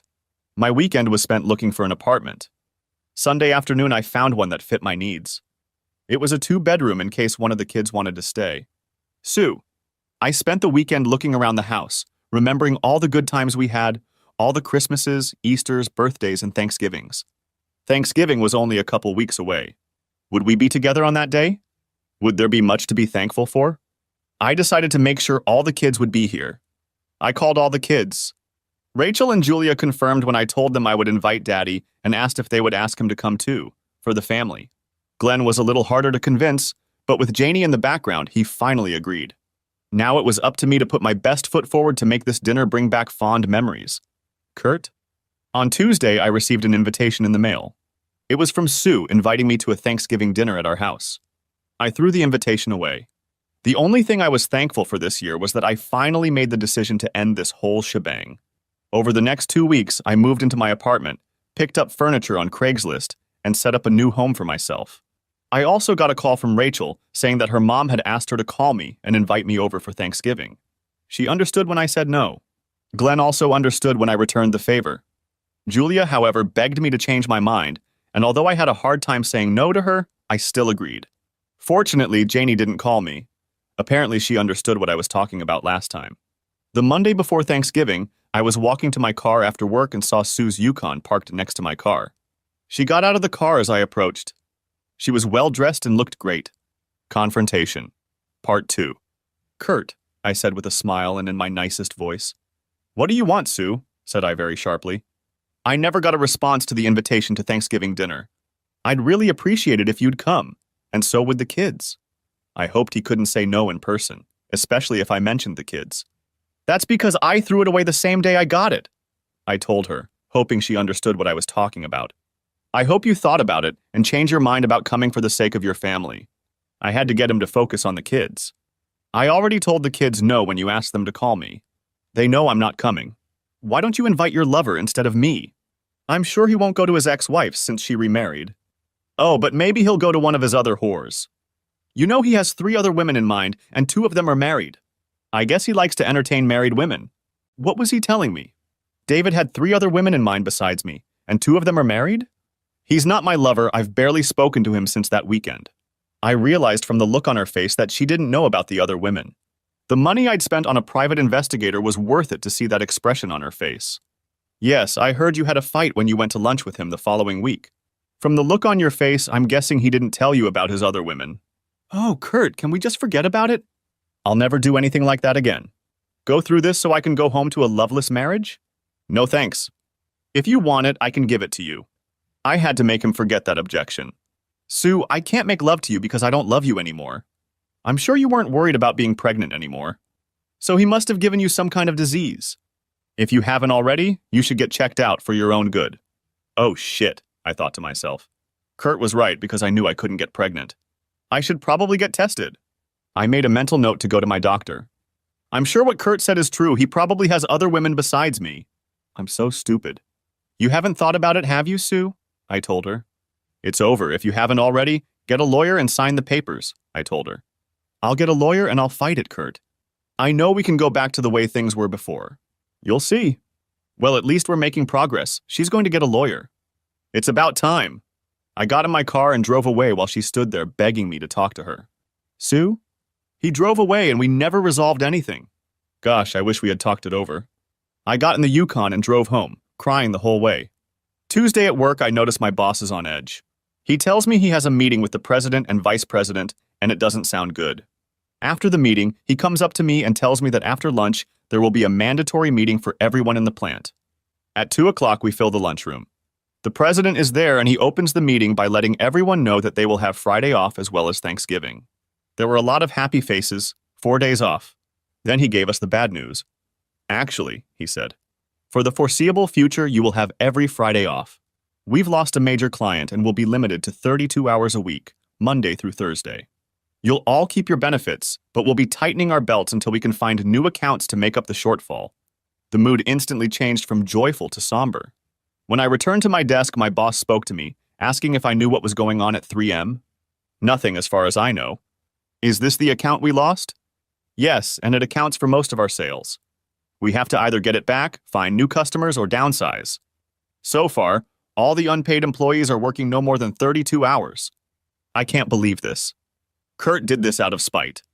Dozens of families will be affected by this, and it's a month before Christmas. I can't believe he did this. It was nearing the end of the workday, and I overheard 2 female office employees talking. It's all Sue's fault. She just needed to get weird, and now we're paying for it. What? Thought I. How did anyone know about this? Did everyone really blame it on me? As I walked around the office, I noticed people looking at me with a cold expression on their faces. At the end of the workday, I walked quickly to my Yukon, but that didn't stop me from hearing some of my coworkers call me a bitch and a slut. I needed to talk to Kurt. We had to return the 3M account. I drove up to Kurt's work, parked in front of his car again, and waited for him to come out. Kurt? I got out of work and saw Sue's Yukon parked in front of my car again. I'm sure she'll try to talk me into coming over for Thanksgiving dinner again. But it's not going to happen. I don't want to be around her. I walk to my car and Sue gets out of the Yukon. I can see that she's angry. Now what? I think to myself. You vindictive bastard. This catches me off guard. What? Don't look at me so innocently. You're being an asshole and you're going to ruin a bunch of people's Christmas just because you're mad at me. What are you talking about? I'm not ruining Christmas for anyone. The kids can see each of us individually. I'm not talking about our kids. I'm talking about the families of the people I work with. How can you? I don't know what you're talking about. We're already yelling at each other, and the people walking away are starting to stare. So you didn't get your company to refuse to do business with my company just to mess with me. They are cutting back to 32 hours a week. That's going to really hinder a lot of people's ability to give gifts for the holidays, let alone pay their bills. I was surprised by what she said. I didn't do anything. I have no control over who we buy from. Then it hit me. Eric must have done it. Wow, and he hadn't even said anything to me. I didn't do it, but maybe your actions have unintended consequences. Maybe you should have thought longer about the effect your actions would have on the people around you. Screw you, she shouted. No, thank you. No more, I yelled back. I got in my car and drove off. She was still furious, but a smile appeared on my face. I felt a little guilty in front of her coworkers, but maybe that's what she needed to realize the error of her ways. Sue. He was gone again. I was so angry with him that maybe it was for the best that we were getting divorced. How was I going to make things right? They were already talking about me at work. I'm sure it would be worse tomorrow. I drove home and walked into my empty house. I was starting to get used to it being empty. However, I wish the kids hadn't moved away, that there was some life here. I had to make Thanksgiving a good one, despite their father's absence. I started baking pies to take my mind off my problems for a little while. I loved baking. I loved cooking in general. It's what I did for my family, and it made me happy. I can't wait until they are all home enjoying a big home-cooked dinner. Kurt will miss it, at least I hope he does. Kurt. I pulled up to the apartment. It seemed empty. The furnishings were still very sparse. I kept thinking about what Sue had said. I knew Eric had done it. I would ask him about it tomorrow, but I had no doubts. As I sat and ate my dinner in the microwave, I thought about what I was going to do for Thanksgiving. I guess I could join the other single people at Pizza Ranch. It wouldn't be a home-cooked meal, but it would still be delicious. On Wednesday at work, the first thing I did was track down Eric. Hey Eric, my wife stopped by yesterday as I was getting off work. Yeah, I heard you had an explosion in the parking lot. What was it? I think you might know. Did you move our business from Mid-States Printing? Yes, I got an offer from Quality Quick Print, and they're going to save about 2% of our printing costs. I also changed the paper and board company to Kohl's Paper out of Fargo. This is going to save us 3%. I'm sure David Perkins will feel the heat when we stop using Heartland's services. Wow, I didn't realize you were such a jerk. Remind me to stay out of your way. When someone hurts my friend, I do my best to hurt them back. What about all the people at Mid-States? My wife said they're cutting back on their hours of work. Well, surely Quality is looking for experienced people. So what else have you been doing? I asked. That's it. I think that's enough. Wow, I didn't realize I had a friend like Eric. He has powers. They say a feather is mightier than a sword. His feather just wreaked havoc on 2 people who hurt me. I almost regretted sending letters with pictures to the husbands of the 2 other married women David had slept with. Almost. Let the chips fall where they will. Sue. I was called into my boss's office a few minutes after I got to work. Oh crap, I thought to myself. Sue, I was told you might know the reason we lost the 3M account. I lowered my gaze to my hands. Yes, I knew it was because of me. I looked up. My husband denies knowing about it, but I'm sure it's revenge for something I did. What did you do? He asked, but I knew he'd already heard. I could tell by the look on his face. I was unfaithful to David Perkins. Why did you do that? He asked. I'm not getting any younger, and when a good-looking man 10 years younger than me shows interest, I feel desirable. Well, that desire could have cost us all our lives. I'm sorry, I'm so sorry. I messed up my life and now others are paying for my mistake. I've been apologizing a lot lately. Probably more in the last month than I have in my entire life.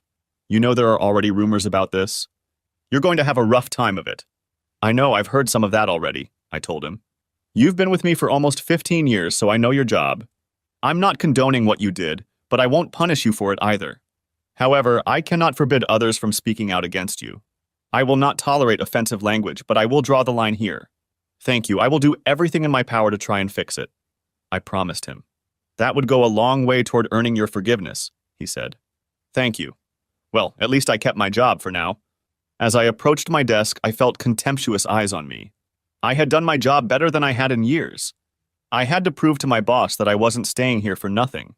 Around 11 o'clock, I got a call. It was David. I can't believe you did it.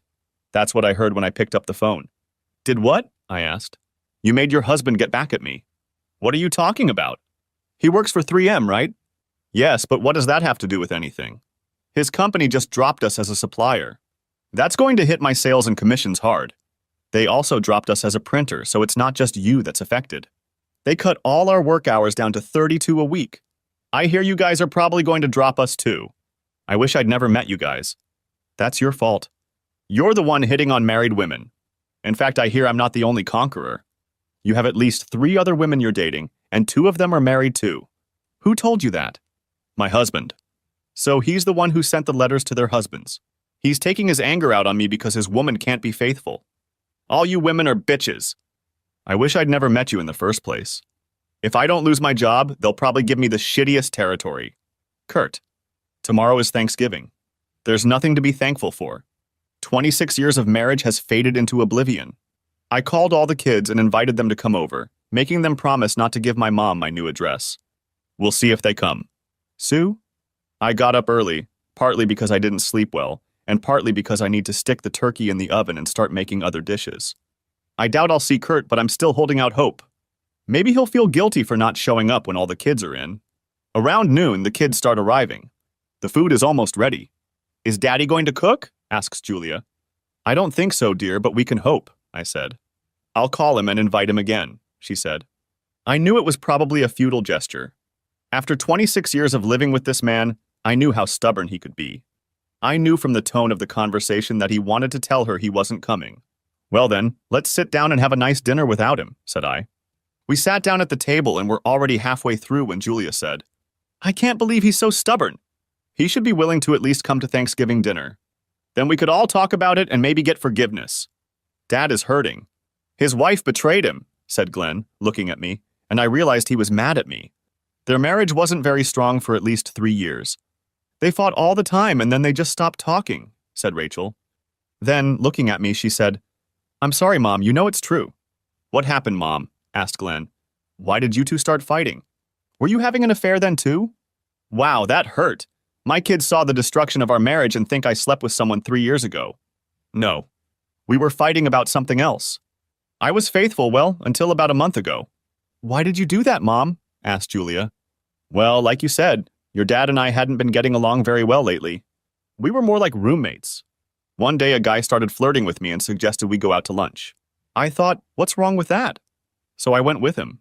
We did this every week for a few months.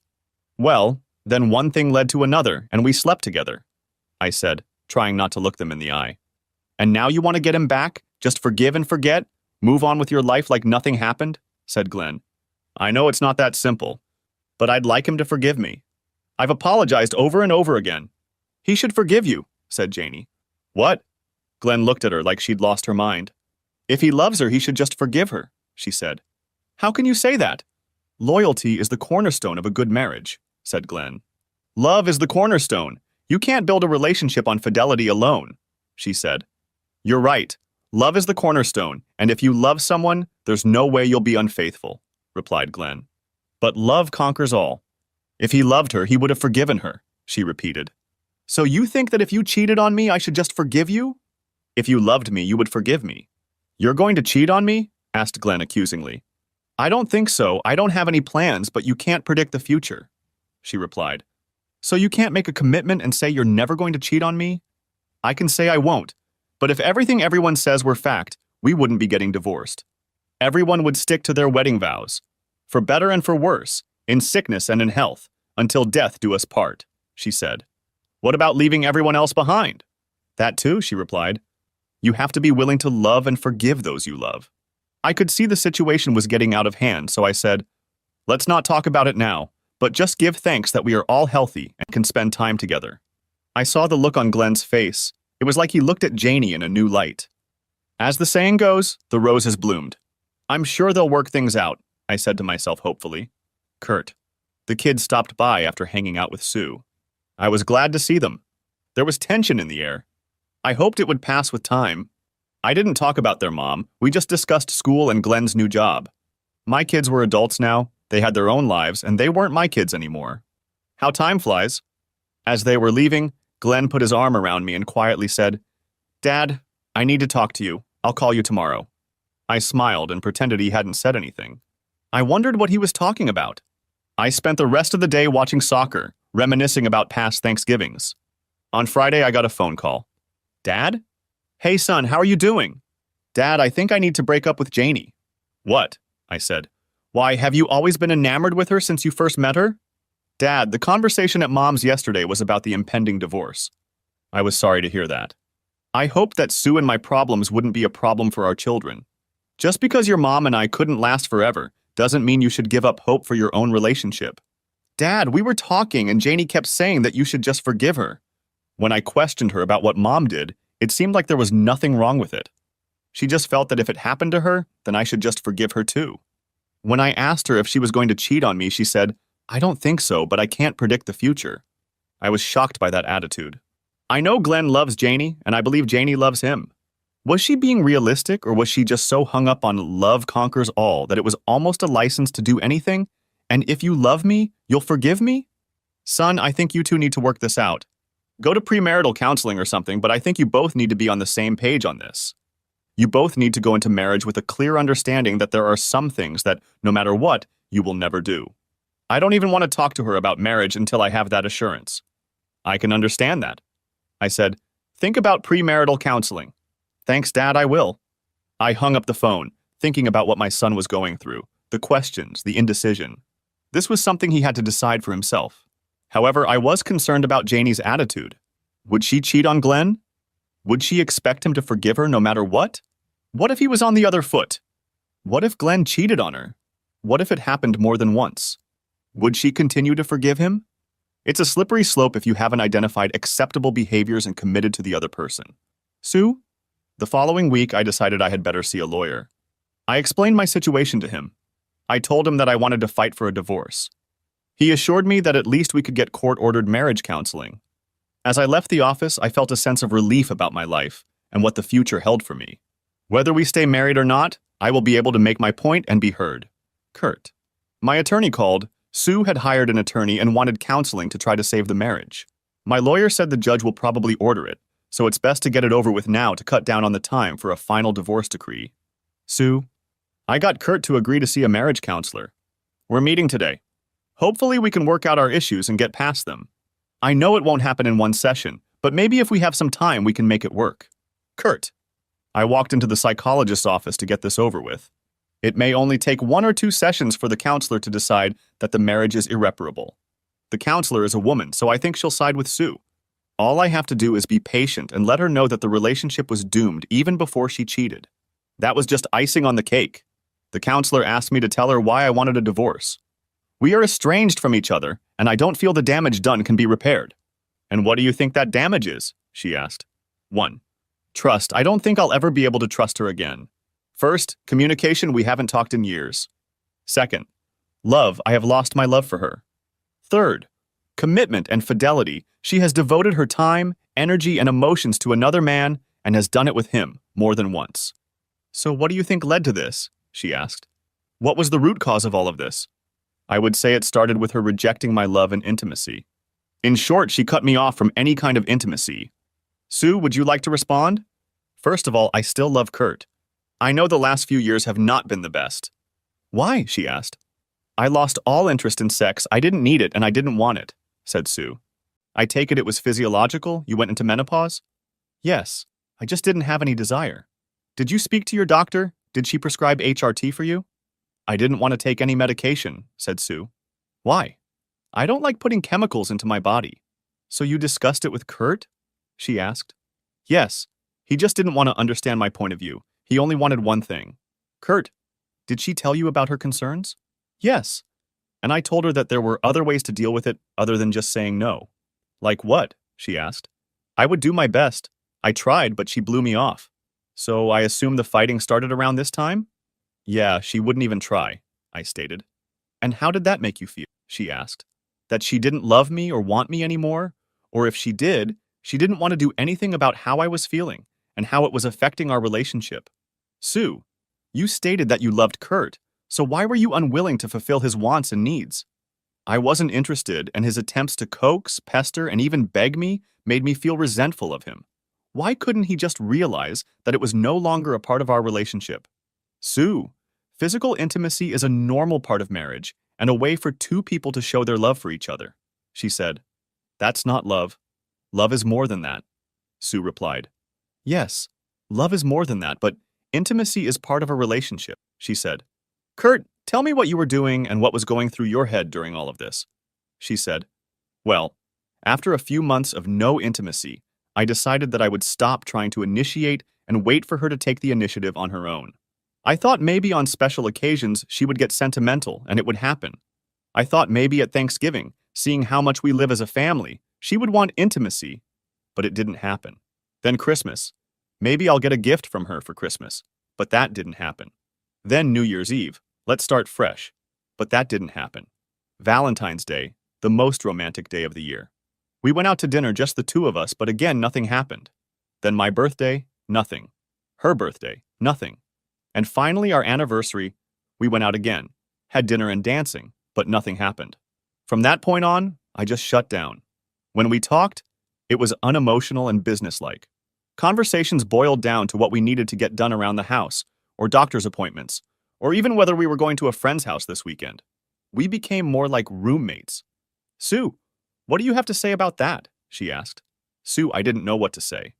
I was ashamed of what Kurt had told her. He made me look like a cold and uncaring bitch. I couldn't believe he looked at every event as a possible chance to pursue this. Was that really all he was thinking about? I didn't know that. I just thought he was over it. It wasn't that important to me, so why should it be important to him? I began to realize what was going on in his head. He thought that by rejecting him physically would reject him and his love. I felt differently. That doesn't mean I stopped loving you, I said, looking at him. Bullshit, Sue, Kurt said. You haven't expressed love to me in years. You've even given another man what you didn't give me. How does that show you still love me? I don't think you hated me, but I think you just didn't care about me. So now the feeling is mutual. I don't care what you do, and I will find someone who makes me happy and who I can make happy. She will show me how happy she is every day, and we will enjoy physical intimacy with each other. Even when we don't particularly want it, we will do it for each other, unselfishly, so that we each get what we need. That is the kind of woman I will be looking for once the divorce is finalized. I want to move on with my life to find a woman like that. With those words, Kurt rose from his chair and walked out of the office. After that, the counselor and I talked for a while longer, but I wasn't interested. The realization was growing in my head that Kurt didn't need me anymore. He wanted to find someone else he could be happy with because he wasn't happy with me. I had hurt him deeply. In fact, I emasculated him in a way.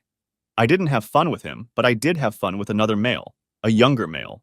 In the animal world, the younger male displaced the older male. They didn't fight over me, and he didn't lose. He was just replaced. I came home and sat in the empty house, just me and my thoughts. I didn't feel like cooking dinner, so I just ordered food from Domino's. As I sat there waiting, I relived the last few years all over again. I understood everything now. Kurt had tried to show me his love, but I had turned him down. It wasn't just that, it was about intimacy, physical and emotional. The doorbell rang and I went to the door. The driver opened, an older man, not much older than me, and he seemed familiar. Sue Randolph? He asked. Yes. I thought that was you. Thank you so much. What? I asked. Because you had to screw up. We all screwed up, and I'm working this shitty job to try and make up the difference. I hope you like your pizza, he said with a weird look on his face. Closing the door, I looked at the pizza box in my hands. Had he really done something to my pizza? I didn't know, but I threw it in the trash anyway. In the weeks since my hours had been cut at work, I had become the object of hateful stares and barely audible comments from coworkers. Being there was becoming unpleasant, but it was my fault. I deserved it. Kurt, well, this meeting didn't go as I expected. At least I was able to make my point. Perhaps this will lead to a protracted series of counseling sessions. Oh well, at least I got some satisfaction. I went to the apartment and sat there all alone. I would be alone until the divorce was final, and then I promised to do what I said I would do and find someone who would make me happy and who I could make happy in return. As I sat there feeling sorry for myself, the phone rang. It was probably Sue calling to yell at me for what happened in counseling. I looked at the display. It was Glenn, and I smiled at the unexpected call. Hey Glenn, how's it going? Hi Dad, he said in an impassive voice. What's wrong? I asked. We're over, Dad. Janie and I broke up. No, that can't be. You love her so much. We've been fighting since Thanksgiving.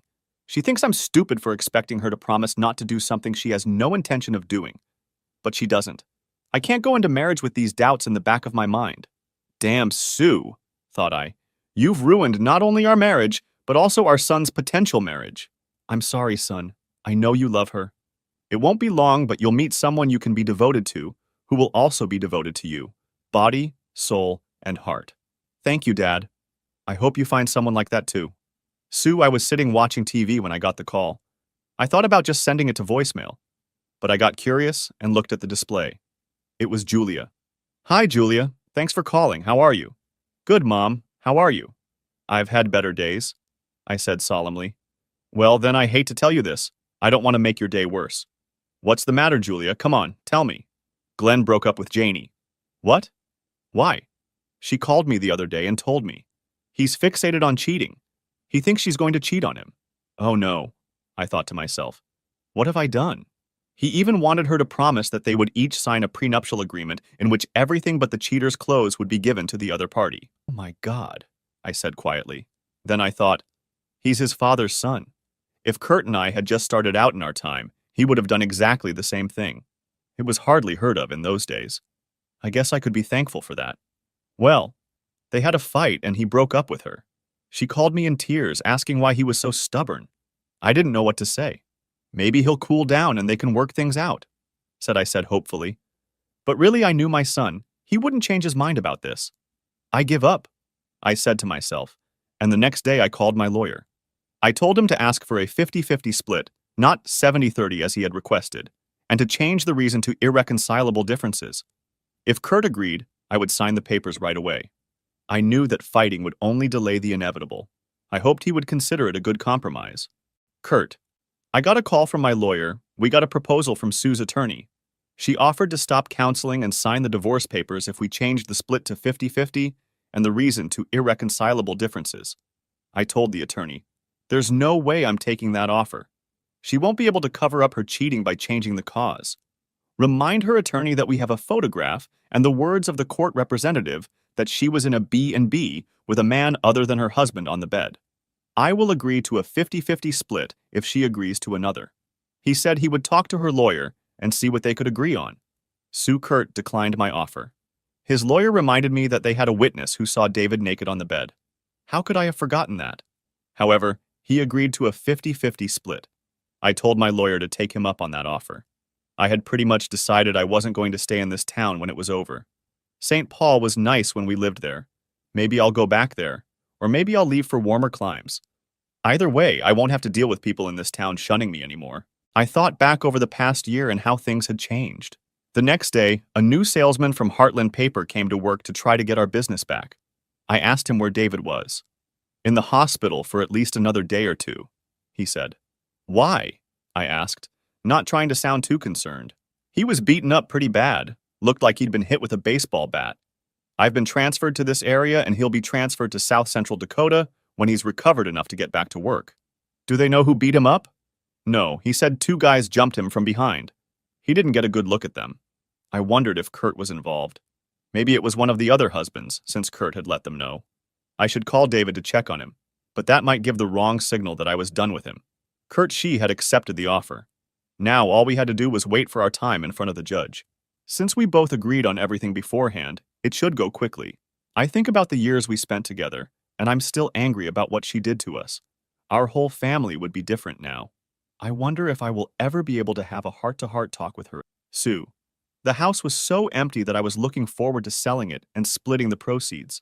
The empty house made me think too much. I would turn on the TV and watch some mindless programs, but my thoughts kept wandering. When I accepted David's invitation to dinner, I said to myself, what's wrong with that? I think I know now. Somewhere in America, a middle-aged married woman is right now accepting a dinner invitation with a man who is not her husband. She asks herself, what's wrong with that? If only she knew. Thanks for watching. I hope you enjoyed it. So subscribe to my channel and watch the next video.